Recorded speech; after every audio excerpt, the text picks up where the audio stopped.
But yes, we saw Dawn of Justice. Our initial, I guess, reactions without giving any spoilers or anything away. Buddy Cat, you would say? To quote Robin and Young Justice early on, I was whelmed. Pretty much whelmed. It was a technically well-made movie. It hit the beats it was going to. We kind of figured it was going to be, and it was all right. Yeah. My reaction was more meh. I had issues with it, but I'll say those for myself for now. Maybe I'll do a write-up on theclicknation.com. where you can find previous episodes of the Comic Book Chronicles and comic book reviews. And make sure to follow the Twitter account at theclicknation. Like the Facebook fan page, facebook.com/theclicknation. And actually, just go to theclicknation.com, and when you see the social media buttons, you'll see how you can follow us on Twitter, Facebook, YouTube, Google+. Make sure to sign up for the Click Nation newsletter. There's a nice little text field. Put your email address and click the subscribe button. Remember, we are part of the Cold Slither Podcast Network. Go to cspn.us to check us out there and all the other podcasts on the network. This is probably the best Batman I experienced in the last 24 hours, and I'm sort of spoiling my my feelings on Batman versus Superman. Do you want to get into your Batman v Superman? Oh, you guys talked about it already? Yeah, we are. Yeah, a couple of times. Actually. Thoughts. So, okay. That probably says so much, right? I think that says it all. And we're done. That is Agent _70's review of Batman vs. Superman. No, real quick, I went with a bunch of people. I went with a friend of mine and a bunch of his coworkers who were into comic books and comic book movies. And I had a very visceral reaction to a lot of what happened in the movie. It got to a point where I think I said out loud in not even a half full theater, which is so disappointing. I said out loud, "Are you kidding me?" I literally said that out loud. I don't want to spoil which part. I think I'm going to. I think what I'm going to do is, we all know it's not spoiling anything if I say that when superheroes I think there's a couple of points you could have said that on. That I'm thinking about it. Oh yeah, no, there's definitely but there was one that struck me so strong, and I had such a visceral reaction that I'm usually very composed in a movie theater. I don't say anything out loud. I don't like people who talk in the theater. But if something happens on the screen and I literally sit back and say out loud, "Are you kidding me?" really loud, where my friend is sitting a seat over, like 2 seats over from me, reaches across and taps me on the shoulder and "Yeah, I know," basically, telling me. It's the scene where we go from the heroes fighting each other to the heroes joining forces. We all know this is happening. This is not a spoiler. The reasoning behind this is just mind-boggling. And I literally just sat back and said out loud, "Are you kidding me?" I may have dropped an F-bomb. Yeah. And there was just that one is the one that hit me so hard. What's funny is that I walked into this movie knowing some of the weaknesses that had been kind of talked about in some of the reviews. I didn't read any spoilers in the reviews. I just sort of skimmed them to see, general takes and criticisms and praise. And some of the criticism I read was very much on point. Some of the criticism about the music being heavy-handed, about the disjointed cuts in the movie, the storytelling being full of gigantic, epic-sized plot holes. And obviously that one moment that no one wanted to spoil, where I was yelling at the screen, "Are you kidding me?" I thought Batman was good. I thought Affleck was actually pretty good as Batman. Let me just say real quickly, I read 2 different reviews. Mm-hmm. One review was, "You will never get past the fact that Ben Affleck is Batman, and that's one of the worst things about the movie." And the other one said, "You'll never get past the fact that Ben Affleck is Batman, and that's what makes it so great." That's so weird. What's funny is that There's a couple things, and like I said, I don't want to spoil it. I know, Dirt, you haven't watched it yet, right? Correct. So I don't want to spoil too much, right? Well, this is where this first night anyway, so you probably would want to tread lightly. Right, exactly. I don't want to talk too much about spoilers, but I thought that, Ben Affleck was passable as Batman. He's all right. I could deal with it. I could deal with it. Whatchamacallit, that dude from Facebook as Luthor was killing me. Yeah. He was killing me. I forgot to say that earlier. He was still not great. He was killing me. I thought Lawrence Fishburne as Perry White was actually not very good either. I did not like the writing for his character at all. Did you see Man of Steel? I did. Okay. But I don't remember it being that bad. I'm trying to think of some of the other criticisms I had. I thought that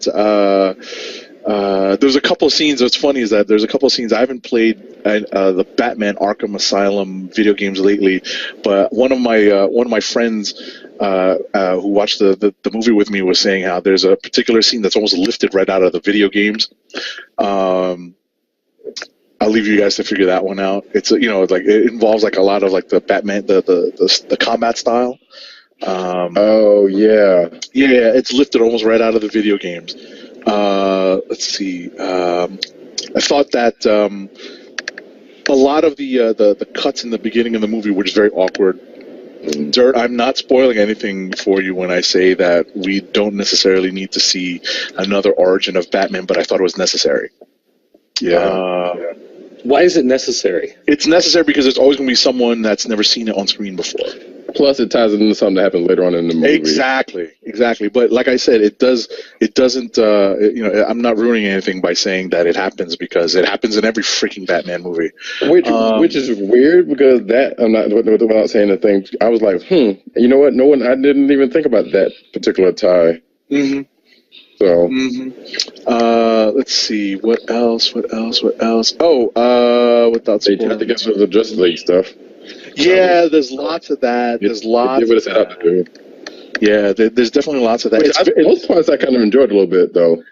Well, I mean, those are the parts that would appeal to us, right? Yeah. We're almost like insiders. We know what we're expecting. We know what we're looking for. All we have to see is just a little bit of a familiar symbol, and all of a sudden our nerve radar is going off, wildly. You know what I mean?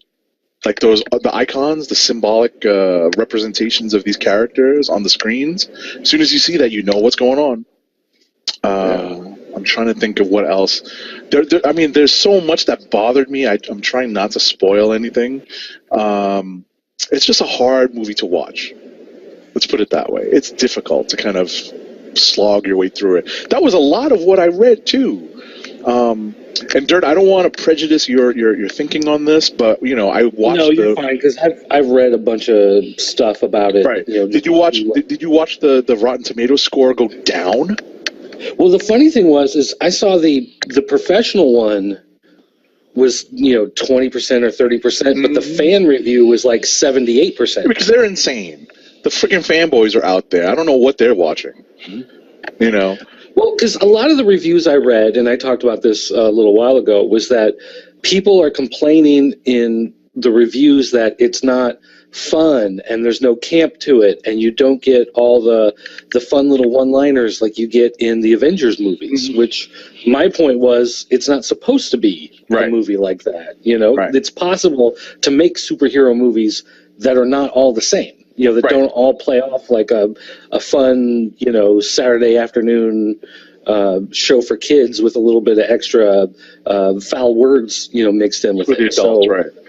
Yeah. So, but at the same time, I don't think that it's successful in making it dramatic because it's overblown.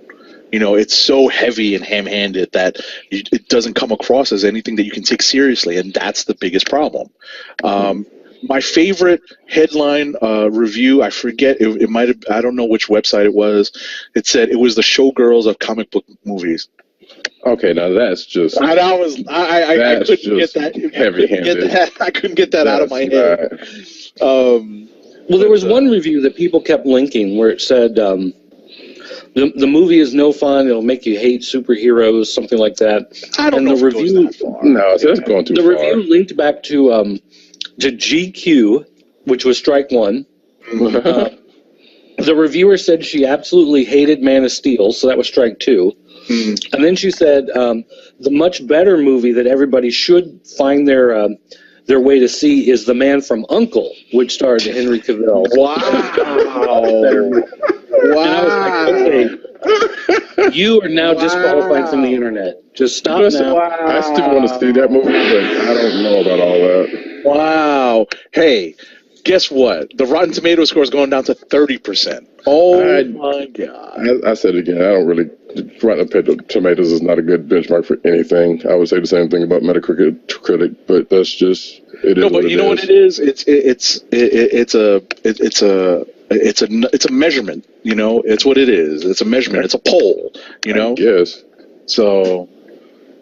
I wouldn't, you know, make it my be all and end all. That's why I went to watch it. Yeah. You know, because if I was paying attention to the falling Rotten Tomatoes score, I wouldn't go and spend my money and watch this. But I wanted to watch it. I wanted to make a determination. I probably would, because usually if it's saying something that bad, it's got to be something to watch. Because clearly there was something that like, I would imagine this is another Fantastic Four. I imagine there's another Fantastic Four situation like that movie was just doomed to fail, and I'm sure the Rotten Tomato score was bad on that one too. Right, but I think that with the Fantastic Four, obviously the Rotten Tomato score is going to play a bigger role, because there's going to be more people on the fence about, you know, about spending their money. Whereas this, you know, with all the hype, with all the marketing, with all the recognizable characters in this movie, you know, it doesn't need to be sold as much. You know, so I don't think people are going to pay attention to the reviews as quickly as they would for a Fantastic Four movie. That's just my opinion. I think that's how a lot of people are operating with this movie. If you go to Rotten Tomatoes, the critics' tomato meter is 30%, but the audience score is 78. Right, because so people who actually paid money to go see it are going, you know what? That's actually I haven't had a chance to good.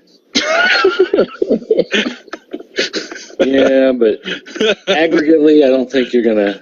Well, you know, but you know, I know it's a lot of people are going to be big fans of, you know, Wonder Woman's appearance in this, which wasn't bad, actually. Right, a lot of people are going to be fans of some of the action sequences, but all in all, I don't think it was a pleasant movie to watch, and I struggled watching it, and I think that's the part where I agree with the reviewers as a whole, that it was just very tough to sit through the whole thing, and that's never a good thing. Man, the editing on this one is going to be interesting, because we could just put all those separate parts together into